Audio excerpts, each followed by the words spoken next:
இயக்குனர் பாலா அந்த பாலா அவருடைய படத்தை வந்து தமிழ் சினிமாவில் இருக்கக்கூடிய ஒவ்வொரு ரசிகர்களும் கொண்டாடி தீர்த்திருக்காங்க. அப்படி ஒரு ரசனையான படைப்பாளி. அவருடைய ஆரம்ப காலகட்டத்தில் சேது படமாகட்டும், இப்போ கடைசியாக வந்த நாச்சியார் படம் வரைக்கும் அவருடைய ஸ்டைலிருந்து அவர் எங்குமே விலகாமல் தனக்கு என்ன பிடிக்கும், தன்னுடைய பயணம், தன்னுடைய சினிமா, தன்னுடைய கலை எப்படி இருக்கும் அப்படிங்கிறத தெளிவாக ஒவ்வொரு படத்துலையுமே சொல்லிட்டு இருக்காரு. தமிழ் சினிமா இயக்குநர்களை தவிர்க்க முடியாத ஒரு முன்னணி இயக்குனர் பாலா அவர்கள். பாலா இயக்குனராக அறிமுகமாகி 25 வருஷம் ஆயிருக்கு. ஸோ இந்த ஒரு 25 வருஷத்தை கொண்டாடுற விதமாக இப்போ அவருடைய படம் வளைங்கான் திரைப்படம் பொங்கலுக்கு ரிலீஸ் ஆக போகுது. ஸோ அந்த படத்தினுடைய இசை வெளியீட்டு விழாவையும் இயக்குனர் பாலாவுக்கான 25 வருஷத்தை கடந்ததுக்கான இந்த ஒரு பாராட்டு விழாவையுமே சேர்த்து கொண்டாட போகிறோம் அப்படின்னு இப்போ இந்த வளைங்கான் படத்தினுடைய தயாரிப்பாளர் சுரேஷ் காமாட்சி அறிவிச்சிருக்காரு. இது இயக்குனர் பாலா ரசிகர்கள் மத்தியில் ஒரு மிகப்பெரிய சந்தோஷத்தை ஏற்படுத்தியிருக்கு. ஏன்னா தமிழ் சினிமாவில் காலங்காலமாக நிறைய இயக்குநர்கள் நாம் பார்க்குறோம். ஒரு நடிகரை கொண்டாடப்படுற அளவுக்கு இயக்குனருக்கு அந்த ஒரு மரியாதை வந்து பெரிய அளவில் கொண்டாட்டம் பண்ணுறதில்ல. ஸோ அதை போகிற வகையில் இயக்குனர் பாலா சினிமாவுக்கு வந்து 25 வருஷம் ஆச்சு. ஏன்னா 1999ஆம் ஆண்டு டிசம்பர் 10ஆம் தேதி தான் அவருடைய இயக்கத்தில் முதல் திரைப்படமான சேது திரைப்படம் ரிலீஸ் ஆகுது. அவருக்கும் ஒரு மிகப்பெரிய ஓப்பனிங்காக அது அமையுது. அதுக்கு முன்னாடி வெற்றிக்காக போராடிட்டு இருந்த நடிகர் விக்ரம் அவர்களுக்குமே அது ஒரு மிகப்பெரிய வெற்றியாக மாறி அடுத்தடுத்து அவருடைய கெரியரை அடுத்த லெவலுக்கு கொண்டுட்டு போகிறதுக்கு மிகவும் பக்கபலமாக இருந்தது அப்படின்னா அந்த ஒரு சேது படம் தான். ஸோ சேது படத்தில் ஆரம்பித்த அவருடைய பயணம் அடுத்தடுத்து நந்தா, பிதாமகன் அப்படின்னு வரிசையாக நல்ல நல்ல படங்களை கொடுத்து தவிர்க்க முடியாத ஒரு இயக்குனராக பாலா மாறினார். குறிப்பாக அவருடைய படங்களுக்கு அப்படின்னு ஒரு தனி ஆடியன்ஸே இருந்தாங்க. ஏன்னா பாலா இந்த படத்தில் என்ன சொல்ல போகிறாரு, ஏன்னா அவருடைய படங்கள் எல்லாமே எளிய மக்களுடைய கதை, அதாவது வாழ்க்கையில் விளிம்பு நிலையிலிருந்து போராடக்கூடிய மக்களுடைய கதையாக தான் அவருடைய கதைகள் மோஸ்ட்லி இருந்திருக்கு.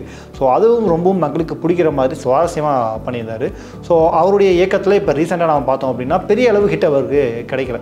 கடைசியாக அவருக்கு ஒரு மிகப்பெரிய வெற்றி அடைஞ்ச திரைப்படம் அப்படின்னா அது அதர்வாவை வச்சு பண்ண பரதேசி திரைப்படம் தான். அதுக்கு பிறகு வந்த தாரை தப்பட்டை, நாச்சியார், வர்மா போன்ற படங்கள்லாம் கொஞ்சம் தோல்வியில் தான் முடிவடையுது.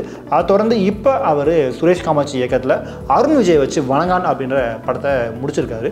ஸோ இந்த திரைப்படம் பொங்கலுக்கு ரிலீஸ் ஆக போகுது அப்படிங்கிறத ஏற்கனவே அறிவிச்சிட்டாங்க. ஸோ அந்த படத்துக்கான வணங்கான் படத்துக்கான ஒரு விழா பண்ணும்போது அதில் இயக்குனர் பாலாவை நாம் கௌரவிக்கணும் கண்டிப்பாக. அது மட்டும் இல்லாமல் அது ஒரு தனிப்பட்ட இயக்குனருக்கான விழா கிடையாது, ஒட்டுமொத்த திரையுலகத்துக்கும் கலையுலகத்துக்கும் சேர்ந்து கொண்டாடப்படக்கூடிய ஒரு முக்கியமான விழா. இந்த ஒரு விழாவை இந்த வணங்கான படத்தினுடைய தயாரிப்பாளர்னா சுரேஷ் காமாட்சி அவர் தான் ஆர்கனைஸ் பண்ணியிருக்காரு. ஸோ அந்த ஒரு விழா வந்து ரொம்பவும் பிரம்மாண்டமாக நடக்க போகுது. இயக்குனர் பாலாவை கௌரவிக்கிற வகையில் அவர் கூட ஒர்க் பண்ணவங்க, அவருக்கு கீழே ஒர்க் பண்ணாங்க அப்படின்னு ஒரு மிகப்பெரிய நட்சத்திர பட்டாளமே அந்த ஒரு விழாவில் கலந்து போகிறாங்க. குறிப்பாக இயக்குனர் மிஷ்கினில் ஆரம்பித்து சமுத்திரக்கனி, ஏஎல் விஜய், செல்வமணி அப்படின்னு ஒரு இயக்குனர்கள் பட்டாளமும் அந்த ஒரு விழாவில் கலந்துக்க போகிறாங்க. இப்போ எல்லாருக்குமே ஒரு மிகப்பெரிய கேள்வியாக இருக்கிறது, இந்த ஒரு விழாவில் நடிகர் விக்ரமும் சூர்யாவும் கலந்துக்குவாங்களா அப்படிங்கிறது தான். ஏன்னா நடிகர் சூர்யாவாகட்டும் விக்ரம் ஆகட்டும் ரெண்டு பேருக்கும் ஒரு மிகப்பெரிய வெற்றி படங்களை கொடுத்து அவங்களுடைய மார்க்கெட் ரேட்டையே வேறு மாதிரி உயர்த்தி கொடுத்தவர் தான் இயக்குனர் பாலா.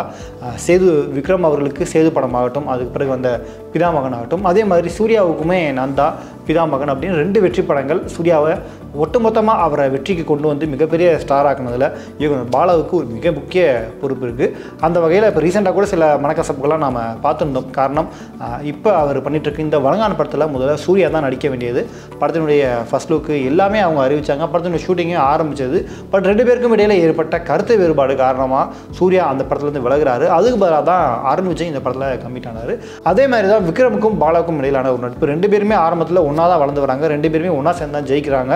ஆனால் இப்போ ரீசெண்டாக விக்ரமுடைய மகன் துருவ் விக்ரமை வச்சு அவங்க ஒரு படம் பண்ணுறாங்க. அந்த படம் வந்து கிட்டத்தட்ட நிறைய மனக்கசப்புகள் ஆகுது. ஆடியோ லான்ச்லாம் வேறு நடந்து படம் ரிலீஸ் ஆகிறதுக்கு முன்னாடி சில பல காரணங்களால் அந்த படத்தில் வந்து அந்த படம் வேணாம் அப்படின்ற மாதிரி இது பண்ணுறாங்க. திரும்பவும் விக்ரம் வந்து தன்னுடைய பையன் துருவ் விக்ரமை இன்னொரு இயக்குனர் கையில் கொடுத்து அந்த படத்தை வந்து பண்ணுறாங்க. ஆனால் இந்த படம் வந்து அப்படியே ரிலீஸ் ஆகாமல் காத்துறதுக்கு ஒரு மிகப்பெரிய பிரச்சனையாக பார்க்கப்பட்டது. ஏன்னா பாலா மாமா அப்படின்னா அந்த ஒரு விழாவில் துருவ் விக்ரம் வந்து பாலாவை பற்றி போலந்தாகட்டும், விக்ரம் பாலாவை பற்றி பேசினதுன்னு இந்த விஷயங்கள் வந்து பலராலும் கொண்டாடப்பட்டது, பரவலாக பேசப்பட்டது. ஆனால் திடீர்னு அந்த வர்மா படத்தை அப்படியே ட்ராப் பண்ணிவிட்டு திரும்பவும் இவங்க வேறு படத்தில் பண்ணி வேற ஒரு இயக்குனரை வச்சு ரிலீஸ் பண்ணது பாலாவுக்கு ஒரு மிகப்பெரிய அது ஒரு தோல்வியாக அமைஞ்சது அவருக்கு. ஸோ அதுலேருந்து அவர் வெளியே வந்து இப்போ அந்த வணங்கான படத்தை முடிச்சிருக்காரு. ஸோ இப்போ வர அவங்களுக்குள்ள ஒரு மனக்கசப்புகள் இருந்தாலும் இயக்குனர் பாலாவினுடைய 25 ஆண்டுகளை கொண்டாடக்கூடிய இந்த ஒரு விழாவில் நடிகர் விக்ரமும் சூர்யாவும் வருவாங்களா அப்படின்ற ஒரு கேள்வி எல்லார் மத்தியிலும் எழுந்திருக்கு.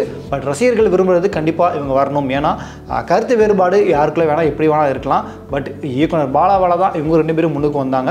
இவங்க 2 பேரை வச்சு தான் பாலாவும் தன்னுடைய படைப்புகளை நல்லா கொடுத்தாரு. ஸோ கண்டிப்பாக அந்த விழா வந்து இவங்க 2 பேரும் இல்லாமல் நடைபெற்றால் நல்லா இருக்காது. கண்டிப்பாக அவங்க இருக்கணும் அப்படின்ற ஒரு எதிர்பார்ப்பு எல்லார் மகத்துலேயும் இருக்குது. ஸோ நம்ம பொறுத்திருந்து பார்ப்போம் இந்த நிகழ்வு எப்படி நடக்க போகுது அப்படிங்கிறது.